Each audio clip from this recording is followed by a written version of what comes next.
right, so hi everybody, it's Mr. Citron. I am now officially in the tunnel. Here we are. You ready? Yeah, I am. All right, so there's permafrost is formed two different ways. First way is called epigenetically. So that means that imagine in New York, all of a sudden we have the next ice age, and temperature drops so dramatically that it causes the ground to form permafrost.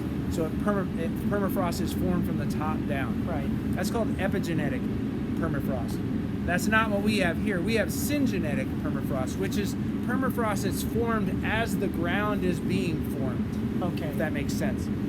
Here's a great example of that. If you look here, you're going to see this was standing water. You see the debris that was floating on the water when it froze. And then another layer of water froze on top of that. And then a third layer of water froze on top of that. So this all happened sequentially and then this silt, this glacial loess was blown here and kept on forming the ground above it. So what's the age? Would you know the age of So these this is at about 12,000 years old. Okay. Where we stand. From here it's 12,000 to the back of the tunnel it's 40 to 50,000. Okay. Okay. So if we come over here, That's really cool. so this ice feature is called an ice wedge. Now, how ice wedges form, when the air temperature gets down to about -40, -50 degrees, the ground will contract and crack. Right. Picture like a dry lake bed. Have you seen a dry lake bed? You Yeah. know how that looks, right? So it cracks in what we call a polygonal pattern on the ground. That polygonal pattern fills up with snow and ice. A warming event occurs, the snow and ice melt. A freezing event occurs, water expands by 7% when it freezes, so it makes the crack slightly bigger, more snow and ice. Over thousands of years, we get this. Now, this looks like a wedge, right? It's kind of wedgy, pointy. It does look like a wedge. But if you look, you can see the sides of the polygon these are all connected. Keeps going back. You'll never find a standalone wedge. You'll always find the legs of the polygon. If we were to look at this from above, you would see that pattern. Okay? Now, if you walk down here,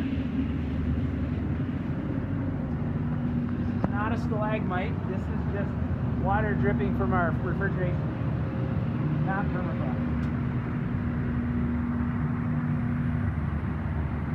How long did it take to construct the tunnel? So the first tunnel was dug, took 2 years to go about 300 feet. 3 winters ago, I should back up. 2011, they dug the south entrance that we just walked in to where that intersection was. Right. Winter 2019 and 20, we dug this tunnel and the entire rest of the south attic, 340 feet back that is. Winter before last, we dug twice as much again. So we use modern mining implements that move through the dirt fairly quickly. Right. So, all right, so 2 things. I stopped here on purpose because to point out the fact that, again, we live in a 3D environment. You can see that ice right there.